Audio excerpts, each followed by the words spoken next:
ina tombola yo. Sikana ina netola yo Yesu. Sikana ina yebela yo. Alléluia. Est-ce que tu peux commencer à prier Dieu? Est-ce que tu peux commencer à monter dans la prière?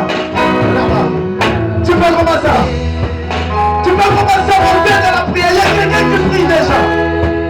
Non. Vous allez tuer la Bible dit. Chacun a fait la garantie qu'il nous faut. Quand il a fait des prodiges, sa droite et son bras, c'est un pays. Alléluia. Alléluia. Alléluia.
Amen.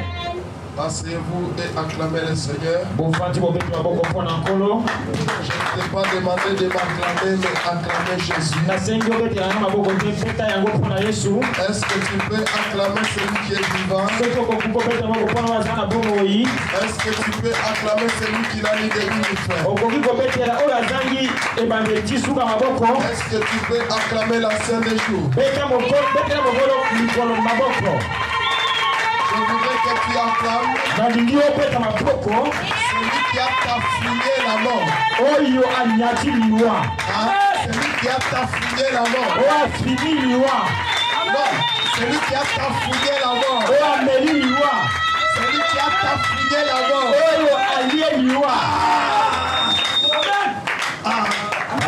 Il a récupéré la mort. Il l'a tafouillé. Il l'a boucouté. Il a cocoté. Ça, ce sont des termes. Il a cocoté. Tu vois les os d'une poule. Quand vous les broyez, Donc c'est pour qu'il n'y ait pas de traces. Même le propriétaire de la poule, s'il veut suivre.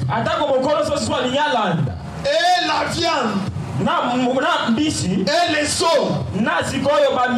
Tout avalé. L'homme que je vous demande d'acclamer, c'est celui qui a goûté la mort, qui a rendu la mort inutile.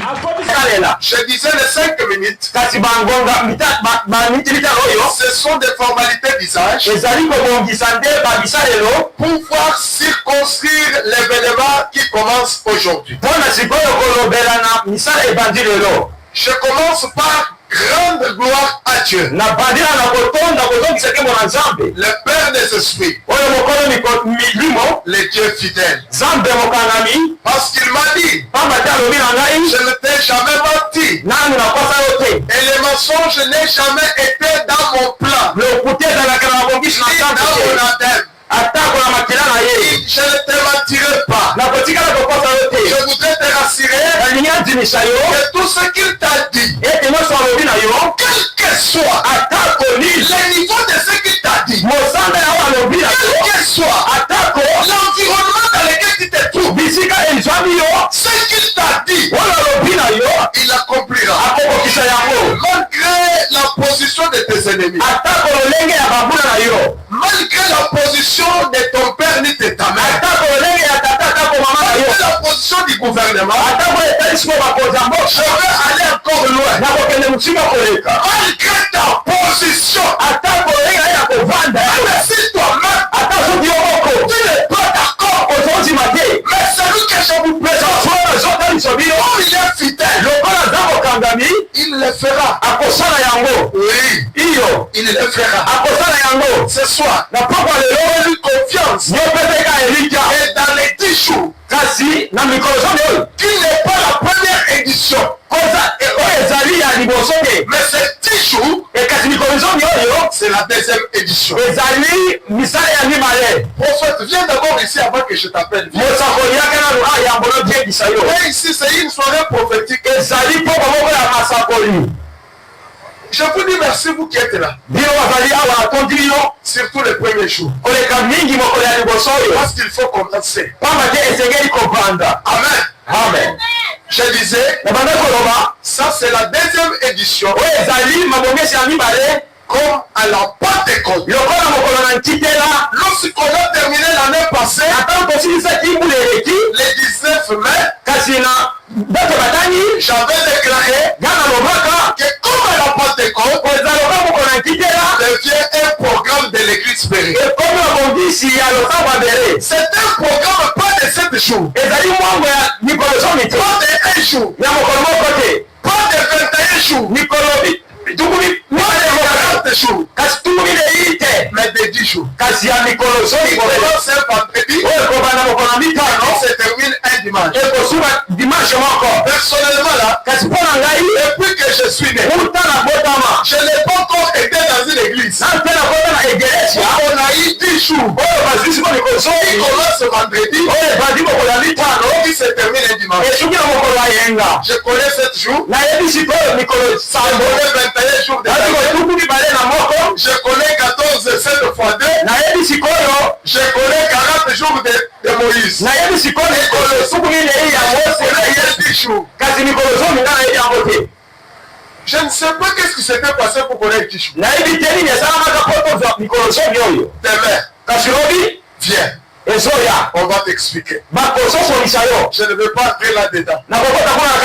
Il y a quelqu'un, un docteur, entré, parler de 10, parler de 1, parler de 40, parler de 50.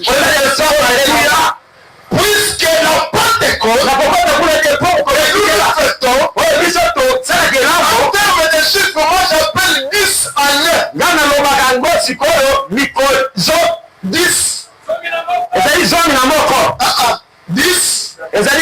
qu'on fait entrer dans 1 dans 10.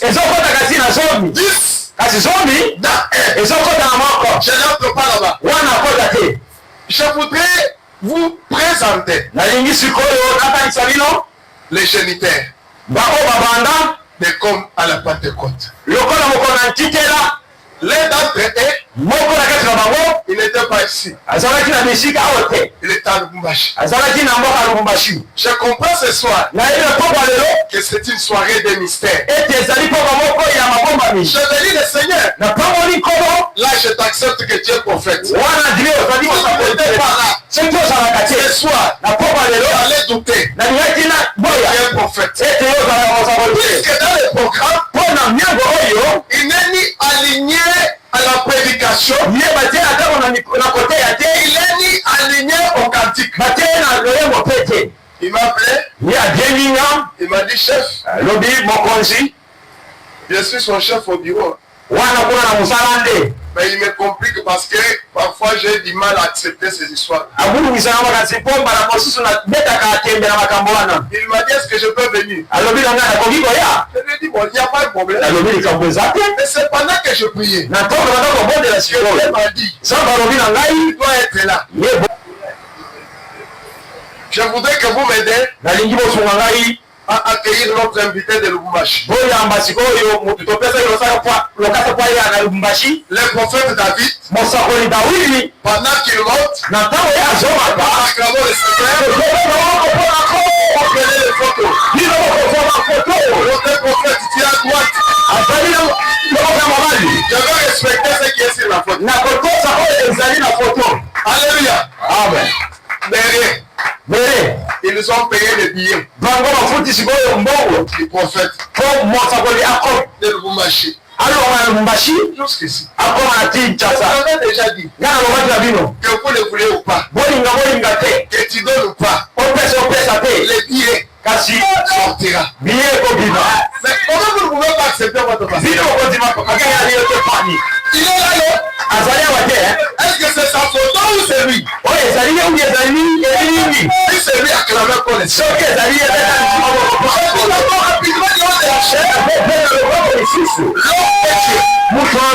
L'homme de feu, l'homme de précision, l'homme qui voit l'heure.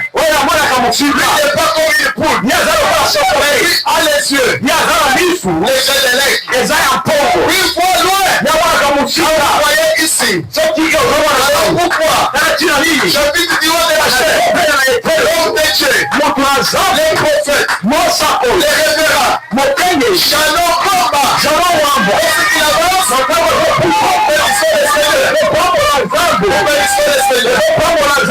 Merci. Regardez ce qui se passe. Prends la photo. Allez, fais monter là-bas. Qu'est-ce qui se passe? La chemise. Le prophète est en chemise. Veste noire. Comme à la Pentecôte. Est-ce que vous pouvez acclamer? Prenez le photo. C'est le début de l'histoire. Comme à la Pentecôte, c'est une bénédiction pour Béré, une bénédiction pour l'église de Kinshasa, une bénédiction pour l'église du Congo, une bénédiction pour l'église du monde entier. Je prie mon Dieu, il déverse une option spéciale sur ces trois hommes. Une option spéciale. Laisse-moi verser. Avec respect, je me demande aux géniteurs de comme à la Pentecôte de regagner leur place. Pendant que rentre, nous s'acclamons. Rapidement, nous sommes dans le livre de Matthieu. Chapitre 28. Nous allons lire le verset 18. Est-ce que tu peux te tenir debout là où tu es? Jésus s'étant approché, leur parlant ainsi, tout pouvoir m'a été donné ciels naona et sur la terre. tinonase Moi aussi, ngai mpe lokola je vous les donne. nazopesa bino yango. Verset 19. molongo ya zomi Allez, bokende faites de toutes les nations bokomisa makolo nyonso mes disciples, bayekoli na ngai les baptisants batisa bango au nom du Père, na kombo ya tata du Fils ya mwana et du Saint. ya molimo mosantu. Asseyez-vous bovandi et acclamez le Seigneur. ebetwaboko mpo na nkolo.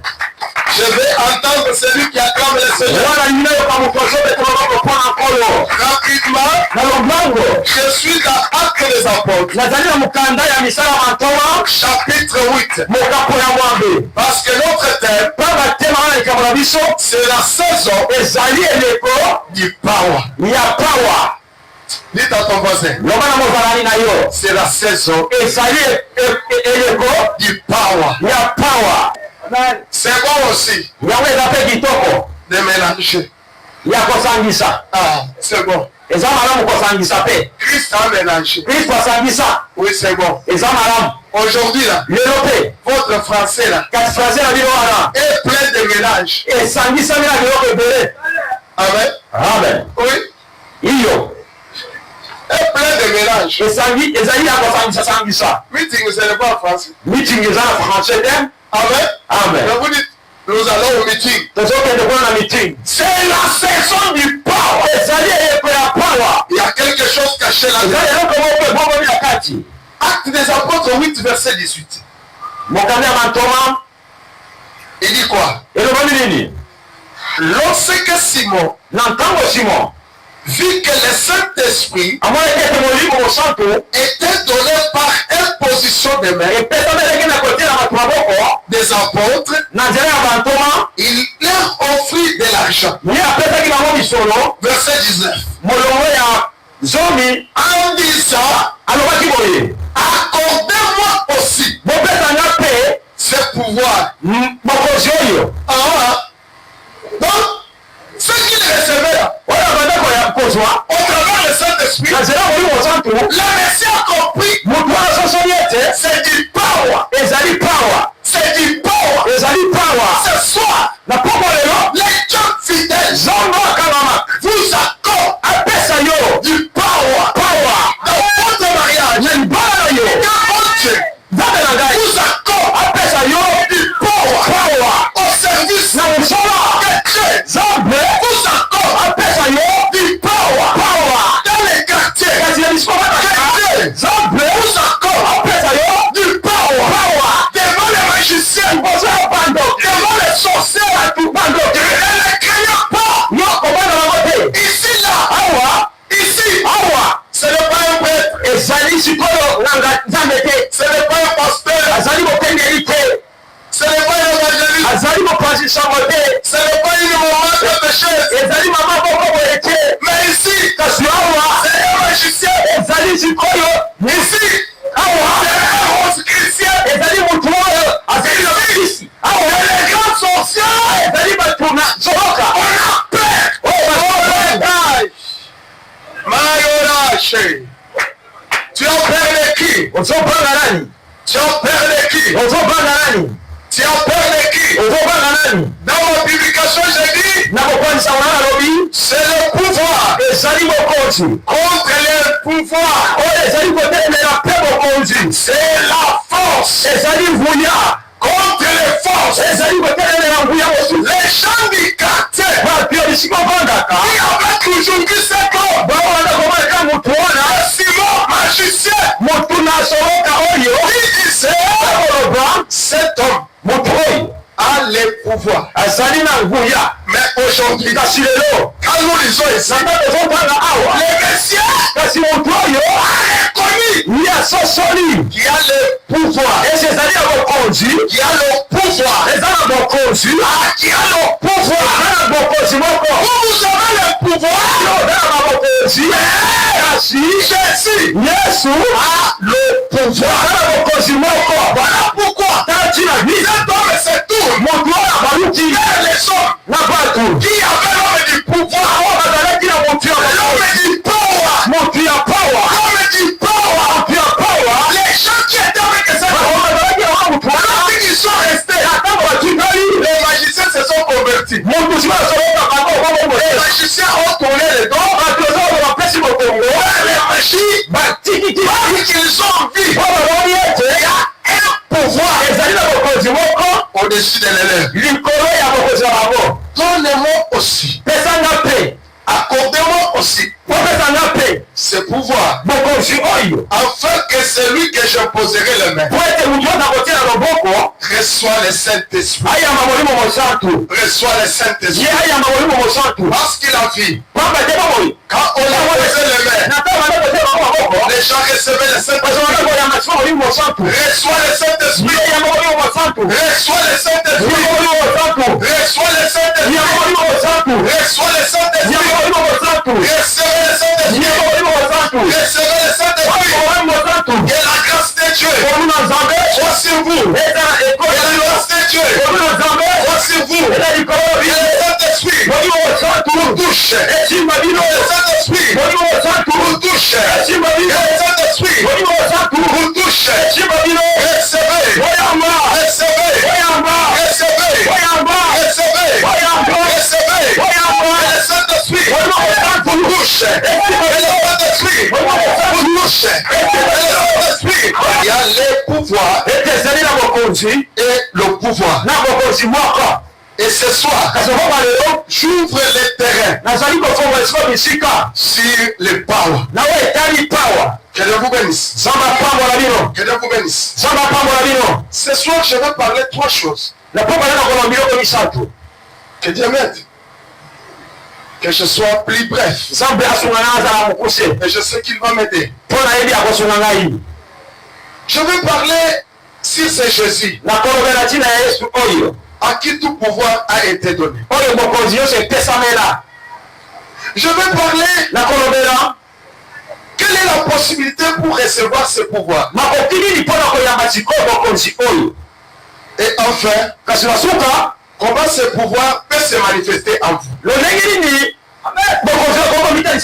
Si vous connaissez le chemin, comment vous pouvez en faire cela votre propriété? Comment ça peut quitter à Jésus et vous appartenir? Mais avant d'entrer dans cela, laissez-moi dire quelque chose sur les pouvoirs. Puisque je ne veux pas être dans les détails ou les pouvoirs de excusez-moi. Je ne veux pas entrer là. Ici là, il n'est pas question de connaître la définition. Je ne vous ai pas invité ici pour retenir la définition. Mais je vous ai invité pour vivre le power. Même si tu ne connais pas de film, c'est ce que j'ai dit, on changeait les opérations. Si tu ne connais pas pour le si nous avons les résultats, cela est intéressant. Les Congolais ils sont dans les Français. Mais quand nous allons dans l'acte, il n'y a rien. On nous a laissé une histoire comme ça. Mais les églises sont dans les histoires. Les églises sont dans les racontages. Les églises sont dans la définition. Mais définis par le pouvoir. Oui. Les dieux d'Abraham. Les dieux d'Isaac. Oui. Les dieux.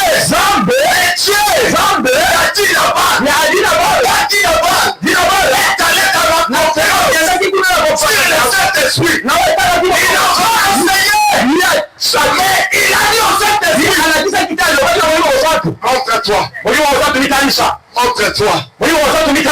Le paralytique marchait. Les aveugles voyaient. Les morts ressuscitaient. Et ce qui est grave, les escaliers avaient couché. Puisque celui qui a le power est arrivé. Écoutez, qu'est-ce que le pouvoir? Qu'est-ce que le pouvoir? je voulais parler du symbole du pouvoir et du synonyme du pouvoir. Ce soit dans les définitions des pouvoirs, on parle seulement des signes. Il y a le pouvoir, qu'est-ce que nous voyons comme signe, comme symbole. Et quand nous parlons du pouvoir, on fait allusion à quoi? Commençons d'abord par les signes. Lorsqu'on regarde celui qui a le pouvoir, vous pouvez le voir avec une couronne. Amen. Amen. Ce qui est grave, ce n'est pas les moutons là, mais les moutons est qu'un signe. Jésus, ce soir ne reste pas dans les signes. Entrez dans le pouvoir. Un autre signe du pouvoir, c'est le sceptre. Oui. Quand quelqu'un le sceptre, ça symbolise le pouvoir. Aujourd'hui, il y a aussi le pasteur qui marche avec le sceptre. Ceux qui ont la connaissance, c'est juste pour leur montrer le pouvoir. Le sceptre n'est qu'un signe. Mais Jésus, le pouvoir est symbolisé par le Père. Le pouvoir est symbolisé par le trône. Amen. Nous les pasteurs, on lève des chaises qui symbolisent le pouvoir. Je bénis le Seigneur. Parce que ce soir, il n'a pas permis que je me mette sur ma chaise. Parce qu'en réalité, le sermon ne remplace pas la réalité. Il remplace pas la vérité. Oui, tu peux avoir une scène. Tu peux avoir une quoi. Tu peux avoir le paix. Mais en réalité, tu n'es rien. Où était le trône de Jésus sur la terre? Sans trône, mais il était roi.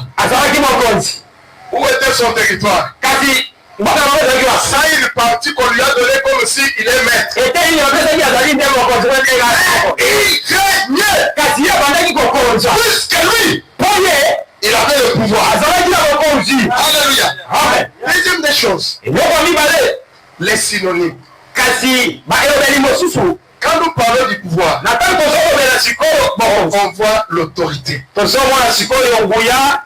vous ne pouvez pas avoir le pouvoir sans un royaume. Vous ne pouvez pas avoir un royaume sans régner. Quand on parle du pouvoir, on voit l'autorité. Dites avec moi autorité. Dites-moi avec moi autorité. Dites avec moi autorité. La saison du power. Dire aussi, c'est une saison d'autorité. D'autorité. Reçois l'autorité. Reçois l'autorité. Au-dessus de toute autorité. Oui, l'autorité que tu reçois est au-dessus de celui qui te commande. Pendant cette saison de la Pentecôte, tu ne sortiras pas sans autorité. Je vais prier pour toi. Président, la première personne, je vais prier pour toi. Ceux qui ont l'habitude de prendre les photos, prenez les photos. Et quand j'ai justifié ta parole, c'est lui qui a le pouvoir. Parce qu'il n'a pas menti. Je vais te donner le pouvoir. Qui est au-dessus, qui entre partout. Le pouvoir symbolise aussi le commandement. Que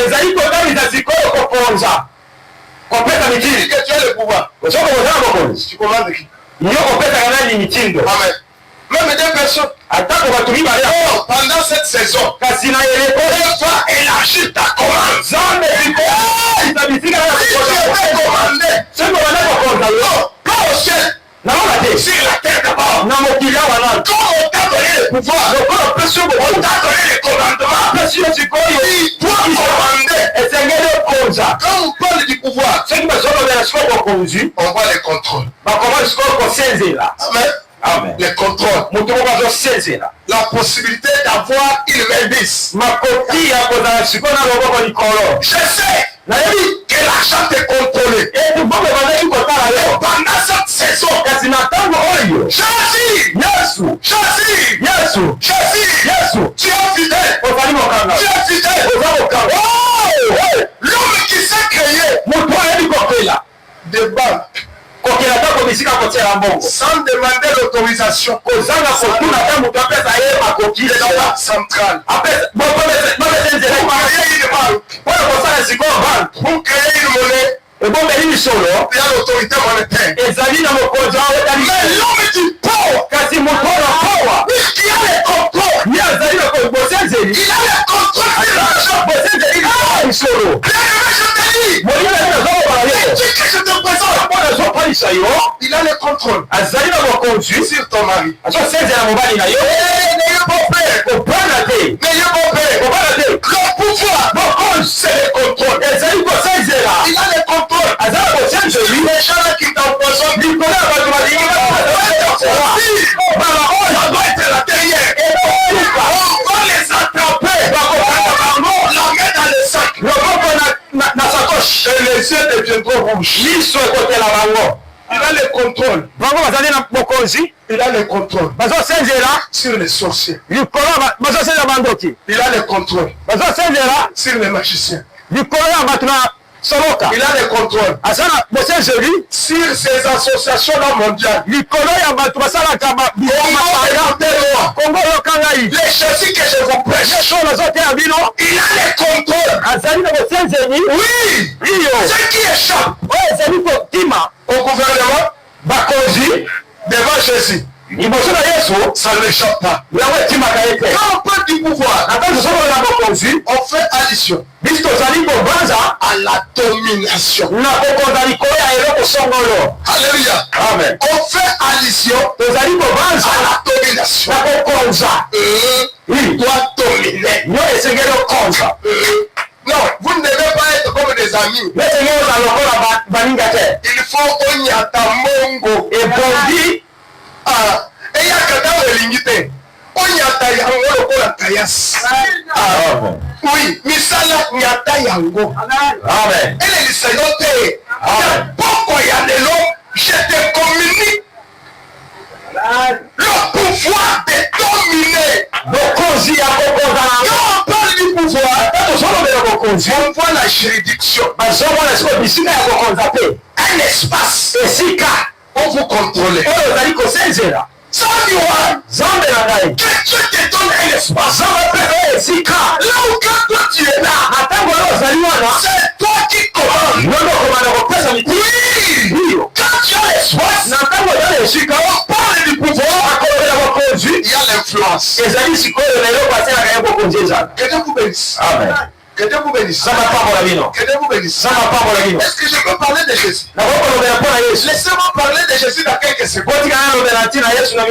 Écoutez, l'homme du power, c'est lui qui est notre modèle. L'homme du power, c'est lui qui a pris son power. Il n'est pas autant avec ça. Je voudrais dire à quelqu'un, le power de Jésus est en l'air. En train de planer. En train de chercher. Qui peut me prendre? Voilà pourquoi, avec mon cœur, je suis à la recherche. Je n'irai pas chez le magicien. Je n'irai pas chez ces personnes-là qui incisent le langue. Pourquoi aller là-bas? Il y a un pouvoir qui traîne ici. Qui traîne à la vie.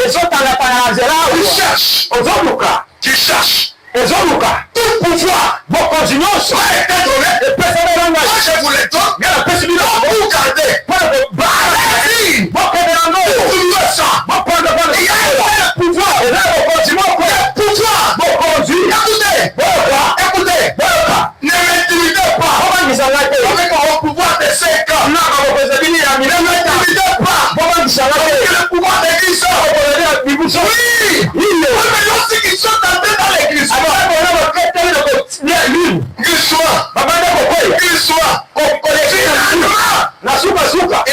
convertis. Ils sont à l'est. Ils sont à l'est. Ils n'ont pas compris que les pouvoirs ont un mandat. Le pouvoir,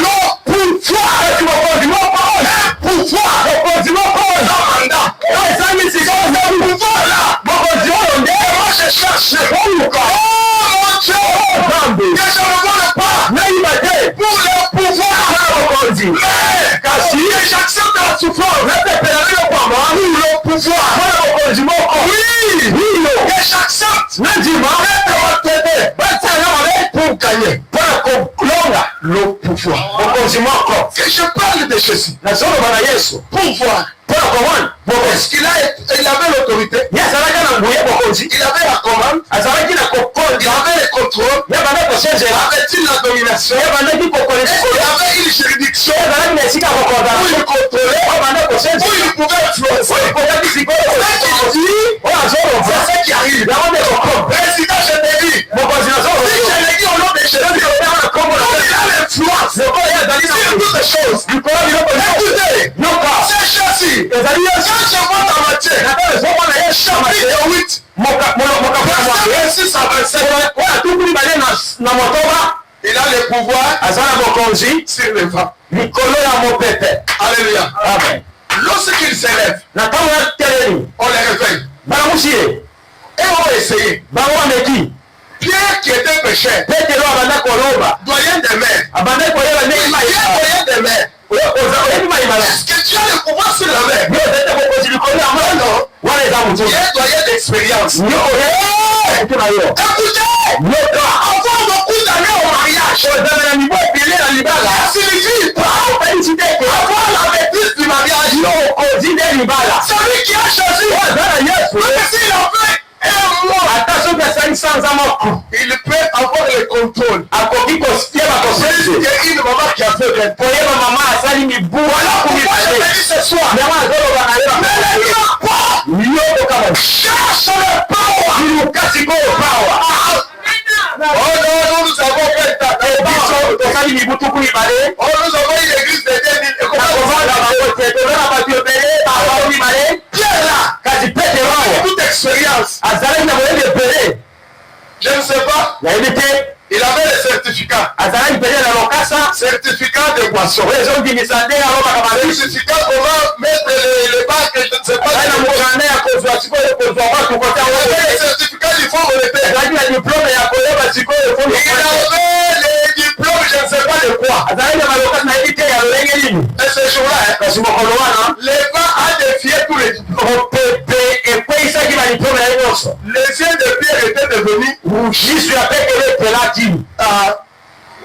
Ne marche pas sain. La saison du poids. Mais ils sont allés réveiller Jésus.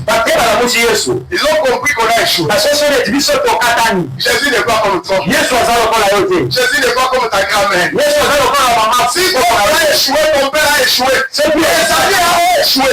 Le président a échoué. Mais Jésus n'échouera pas. Quand on réveille l'homme, il se réveille tranquille dans sa chaise. Ce qui te fait trembler ne signifie rien à Jésus. Je suis convaincu. Pendant les 10 jours, ce qui te fait casser la tête, si tu acceptes de se jeter devant les guets de Kasson, c'est toi qui va les menacer. Quand il s'est réveillé, il ne s'est pas jeté comme eux. Celui qui a Jésus ne s'agite pas.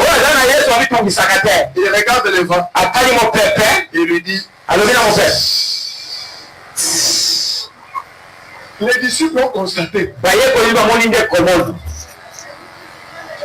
Ils ont dit, oh, il a l'autorité. Donc il peut commander. Donc il a aussi le contrôle des systèmes du vent. Il a le pouvoir de domination sur ça. Donc le terrain aussi des eaux, il a un contrôle.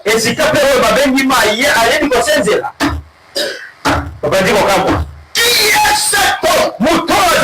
Deuxième des choses, il n'avait pas seulement le pouvoir sur les vents. Mais il avait aussi le pouvoir sur l'infirmité. Jean chapitre 5 verset 8. Il dit ceci. Pour que vous sachiez que j'ai le pouvoir. Vous doutez encore. Écoutez. Soir. On va prier. On aura une grande requête. Que tes ennemis sache que c'est ton Dieu. Il y a le pouvoir. Que les malades sache que mon Dieu a le pouvoir. Ne fais pas les choses, ne viens pas en pitié. Que Dieu lui-même connaît. Bon, prions seulement. Il est dit là, il n'a pas dit que Dieu sait. Mais pour que vous sachiez que voilà, j'ai le pouvoir. Monsieur, lève-toi, prends ton lit et marche. Comme il avait le pouvoir, sur l'infirmité, sur la maladie, il a commencé à marcher. Il a commencé à marcher. Il a commencé à marcher. Ce soir, il est pas seulement. C'est lui qui te donne la tête. Il est celui qui commande. Ainsi de dominer. De s'élever. Jésus. Quand je lis Jean chapitre 8, 5 verset 8. Quand je lis Marc chapitre 5 verset 9. Il avait le pouvoir sur les démons. Pas un démon. Beaucoup de démons. C'est Jésus. Quand je lis Jean chapitre 11 verset 43. Il avait le pouvoir sur la mort. Il pouvait aussi contrôler le mouvement de la mort. Il a ressuscité. Il est aussi ressuscité. Il a ressuscité. Il est aussi ressuscité. Parce qu'il a le contrôle de ce domaine. Et ton féticheur là, il est incapable. Allez dire à ceux qui doutent de Jésus, il a ressuscité. Il est aussi ressuscité. Oui. Il est là et une preuve que Jésus est Dieu. Pour terminer, donnez-moi 5 minutes, je termine. Mais n'oubliez pas la requête. La requête, c'est Jean, chapitre combien? Chapitre 5, verset 8. Où Jésus a dit, pour que vous sachiez que le Fils de l'homme a le pouvoir. Messieurs, je voudrais démontrer les autres là. J'ai le pouvoir. Ça sera ça la prière. Avant la prière, je vais prier d'abord pour les présidents. Si les sorciers donnent le pouvoir, mais moi j'ai celui que le magicien était allé chercher. Donc les sorciers font. Et moi j'ai l'exemple des magiciens qui sont allés chercher celui qui je veux lui donner le pouvoir. Oui. Écoutez, je vais terminer les 3 points. Jésus-Christ a tout le pouvoir. Dans l'eau, il a le pouvoir.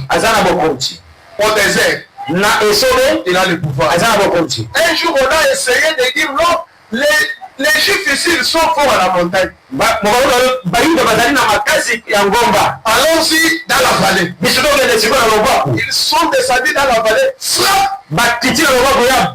Celui qui a Dieu, il n'est pas limité ni dans le temps, ni dans l'espace. À ce Dieu. Jésus-Christ, il a le pouvoir sur la maladie. Jésus-Christ, il a le pouvoir sur l'argent. Je vous dis frère, la semaine qui vient de se passer, j'ai expérimenté que Dieu, je ne peux plus pleurer l'argent. Lorsque j'avais retrouvé que je suis resté avec 5 000, mais dans mon cœur, j'avais l'assurance de ce Dieu. Je voyais toujours une occasion d'argent. Une occasion que je ne m'attendais pas. Tout ça, c'est la conséquence du power. C'est-à-dire que Jésus a le contrôle sur l'argent. Non, l'argent n'est pas au contrôle du magicien. Jésus, il a le contrôle sur l'économie. Parce qu'un jour, les magiciens ont échoué devant la crise. Mais Joseph a donné la solution. Aujourd'hui là, si les Congo est là, ce n'est pas les politiciens. Ah, écoutez-moi. Les Congo est malade. Parce que l'église du Congo est malade.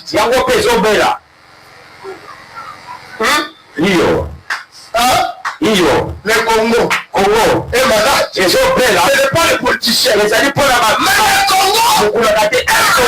L'église est malade. Guérissons l'église. Dès qu'on guérit l'église, c'est l'église qui a le pouvoir. Le pouvoir a été donné à l'église. Le pouvoir de l'église n'est pas seulement d'amener les gens au ciel. Oui, nous irons au ciel. Mais avant le ciel, ils ont fait. Donnez-leur à manger. Ils sont malades.